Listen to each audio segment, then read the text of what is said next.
목표입니다. 오늘 목표는 생성형 AI가 뭔지에 대해서 알아보고 그거를 배포할 수 있는 페이지 메이커, 점프 스타트에서 알아보고 그다음에 행정을 통해서 배포하고 추론해 보도록 하겠습니다. 그래서 오늘 발표 목차는 이 주제를 선정한 동기 그리고 생성형 AI가 뭔지 그리고 점프 스타트 그래서 점프 스타트를 왜 써야 되는지 그리고 행정 이렇게 구성이 되어 있습니다. 우선 주제 선정 동기부터 좀 말씀을 드릴게요. 우선 제가 이걸 선정한 동기는 우선 제가 올해 초에 이제 인턴하던 시절로 거슬러 올라갑니다. 그래서 이제 과제명이 제가 지원했던 데가 딥러닝을 활용한 고속 음악 탐색 이렇게 해가지고 되게 재밌어 보여가지고 지원했어요. 그래서 이제 너무 재밌겠다 하고 지원했는데 첫날 이제 갔죠. 책임 연구원님과 대화를 하는데 갑자기 둘 중 한 명은 오디오를 할 거고 한 명은 이미지를 한다는 거예요. 누가 할래 이렇게 물어보는 거예요. 저는 당연히 이미지인, 둘 다 오디오인 줄 알고 그러고 왔는데 그래서 저 보니까 제가 이제 학교에서는 디자인 연주를 했다 보니까 있으니까 디자인 좀 하셨네요? 라고 해가지고 네 그렇긴 합니다. 그래서 괜찮아요? 라고 물어보시길래 네 하고 또 비전을 하게 됐습니다.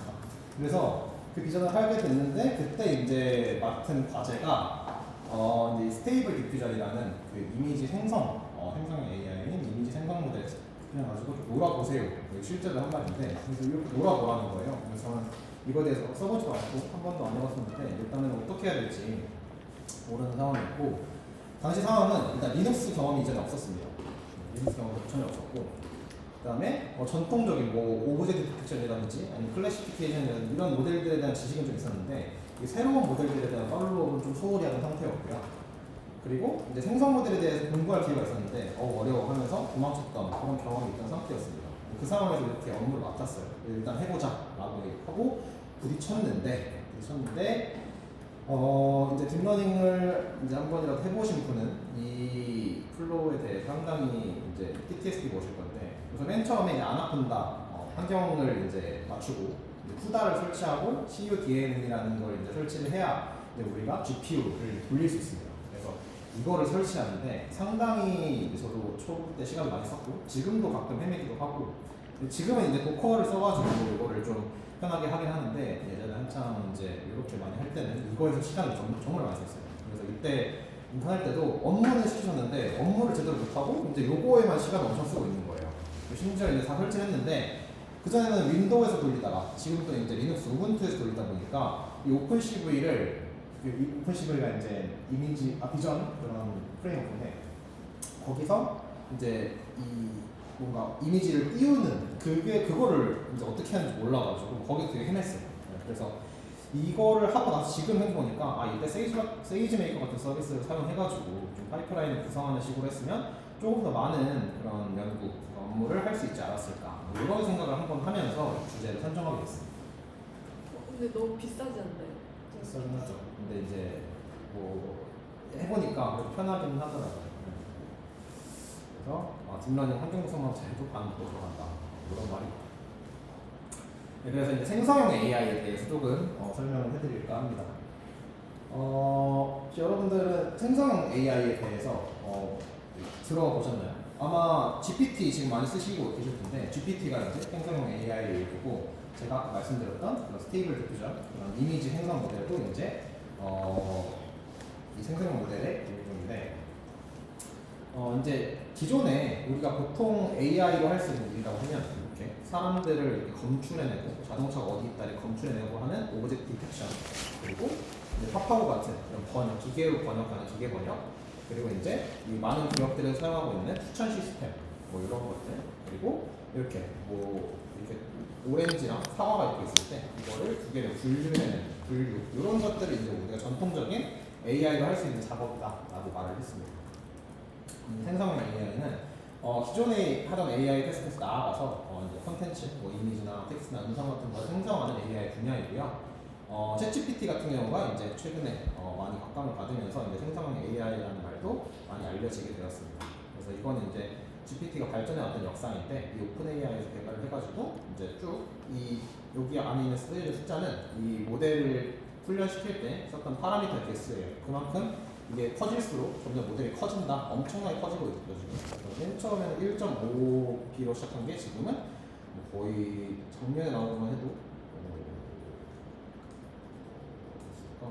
최근 건 없네요. 어쨌든 이렇게 계속 증가해오고 있다. 네, 커지고 있고 그리고 이제 생성형 AI 같은 경우에 이제 텍스트 투 이미지, 이미지를 생성해내는 거가 있는데 이게 이제 실제 이미지가 아니라 다 지금 보면 말도 안 되는 그림들이에요. 다스베이더가 자전거를 타고 있고 우주인이 피아노를 치고 있고 뭐 실제 유니콘 존재하지 않는데 이렇게 유니콘이 하고 있고 뭐 비버가 이렇게 사람 옷을 입고 있고 실제로 말도 안 되는 이미지들을 이제 우리가 텍스트를 통해서 프롬프트를 통해서 이제 이미지를 만들어내고 그것들을 이제 만들어내는 게 이제 생성형 AI다 이렇게 말씀드릴 수가 있습니다.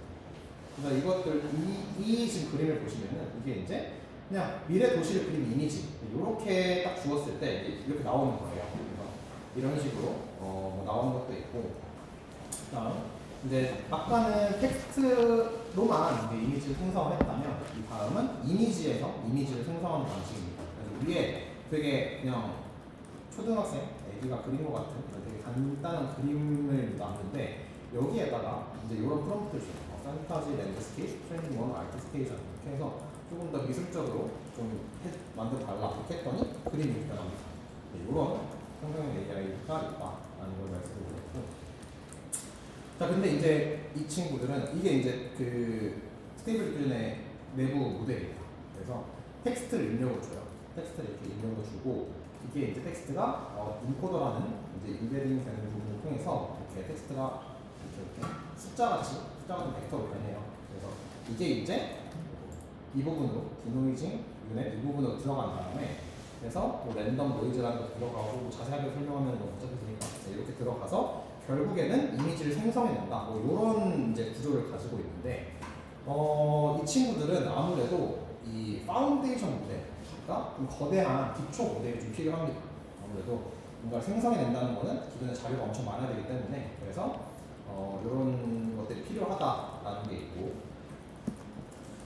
그래서 아까 이제 그 전통적인 그런 AI랑 좀 생성 AI랑 좀 비교를 한다면 같은 이미지를 시작할게요. 호랑이 한 마리가 있어요. 근데 우리가 보통 이제 전통적인 부분에서는 분류를 한다. 그래서 얘가 호랑이인지 그리고 아니면 사자인지 그래서 둘 중에 하나인 것으로 비교를 분류를 하는 거고 생성 모델 같은 경우에는 이거를 여기에서 뭔가 생성을 해내서 이제 이렇게 좀 다른 그 호랑이 이미지를 만드는 이렇게 좀 차이가 있다라고 말씀을 드릴 수가 있을 것 같아요. 조금 이제 감이 오실 것 같은데 그래서 이제 파운데이션 모델 같은 경우에는 이제 요 초고대 모델 그래서 점점 파라미터 수가 올라가는 것을 보고 있죠. 그래서 지금 현재는 GPT-4까지 나왔는데 이게 지금 GPT-3랑 GPT-4랑의 크기를 비교한 거거든요.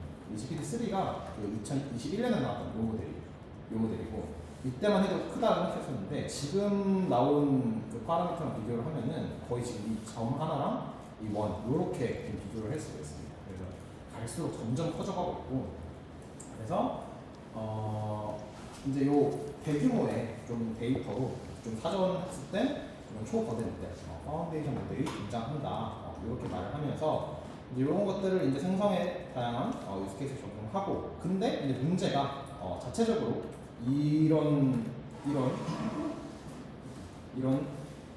큰 모델을 사전 학습을 된 거 말고 내가 이제 스크래치부터 학습을 한다고 하는데 그거를 하기에는 사실 이건 말도 안 되는 거예요. 일반인이 한다는 건 말도 안 되는 거고 그래서 엄청난 큰 메타나 구글이나 이런 기업들에서만 이제 크게 큰 모델을 학습시킬 수가 있는데 그래서 이거를 일반인들이 어떻게 좀 쉽게 쓸 수 있을까라고 이제 생각을 해서 나온 게 이제 세이지 메이커에서 점프 스타트라는 그런 기능이 있습니다. 그래서 이건 사실 예전에 이제 연수가 8월달에 발표했을 때 세이지 메이커에 대해서 소개했던 부분인데 혹시 기억이 나시지 않을까봐. 그래서 이 세이지 메이커가 딥러닝 그리고 머신러닝 모델 그런 학습이랑 추론에 특화되어 있는 서비스예요. 그래서 기계학습 모델을 좀 빠르게 구축하고 학습할 수 있고 그래서 이제 모델을 프로덕션을 지원하고 환경에 이제 배포하는 것을 지원을 하는데 그래서 뭐 이런 사람들 뭐 비즈니스 애널리스트나 데이터 사이언티스트나 아니면 ML 엔지니어 이 사람들한테 좀 필요하다 이런 사진이 있고 그래서 이제 저번에는 저희가 이제 모델을 이제 따로 생성을 했었어요. 그래서 오직 디텍션 모델을 가지고 와가지고 거기서 이제 뭐 컨테이너 이미지 뭐 거기서 이제 생성을 한 다음에 이제 이거를 엔드포인트로 뭐 이런 식으로 여러 가지 배포를 할 수 있다. 이게 이제 포인트였는데 점프 스타트는 그걸 좀 쉽게 도와줍니다. 그래서 우선 요 왼쪽은 데이터의 유형이에요. 그래서 이건 점형 데이터, 그리고 이건 이미지 데이터, 텍스트 데이터, 오디오 데이터 뭐 이렇게 있는데 여기에 이제 각각 그 데이터를 가지고 할 수 있는 그 작업들은 뭐 이런 것들이 있죠. 그래서 뭐 정형 데이터 같은 경우에는 분류하고 회귀 그리고 뭐 시계열 분석 뭐 이런 것들이 가능하고 비전 같은 경우에는 이제 이미지를 분류하고 뭐 아까 말했던 오브젝트 디텍션 그리고 뭐 세그멘테이션 이런 것들이 가능하고 텍스트는 뭐 감정 분석이라든지 아니면 질문을 답하는 거라든지 요약이라든지 뭐 이런 거 그리고 오디오는 이제 오디오를 이제 인베딩하는 뭐 그런 작업들이 이제 있습니다. 네, 근데 그것들이 다 이렇게 알고리즘으로 구현이 돼 있어요. 요 세이지메이커 안에. 그래서 우리가 따로 뭔가를 모델을 빌딩할 필요 없이 그냥 이 세이지메이커 안에서 갖다 쓰면 된다. 네, 그게 포인트입니다. 그래서 근데 이런 간단한 모델들 말고 전통적인 머신러닝 모델 말고 최근에 뭐 이런 복잡한 뭐 버트라든가 아니면 GPT 그리고 스테이블 디퓨전 같은 되게 좀 복잡한 큰 모델들도 이미 얘네들이 갖고 있어가지고 이걸 우리는 잘 갖다 쓰기만 하면 된다. 네, 이게 이제 점프스타트의 좀 핵심 기능입니다. 그래서 세이지메이커에서 파운데이션 모델 뭐 요것도 이제 회사 이름인데 아까 그 스테이블 디퓨전을 만든 회사가 뭐 스테이빌리티 AI라는 회사예요. 그래서 여기 있는 회사의 제품들을 다 쓸 수 있고 그다음에 여기 허깅페이스라는 회사인데 이것도 다 쓸 수 있고 그리고 아마존은 알렉사 얘네도 이제 아마존 거니까 구글이랑 이제 협업해가지고 이제 쓰고 있어가지고 그래서 이런 것들을 많이 가져올 수 있다 뭐 이런 내용입니다. 그래서 이거를 가져온 다음에 이걸 모델을 이제 쉽게 배포하고 테스트 해서 이제 주피터 노트북에서 코드를 확인할 수 있고 아니면은 이제 실제 노트북 인스턴스를 열어가지고 이제 뭐 배포를 할 수 있다 뭐 이런 식으로 이제 얘기를 하고 있어요. 네, 그래서 설명은 사실 여기까지입니다. 그래서 우선은 제가 말씀드린 거는 생성형 AI랑 그리고 점프스타트에 대해서 말씀을 드려봤는데 혹시 여기까지 질문 있을까요?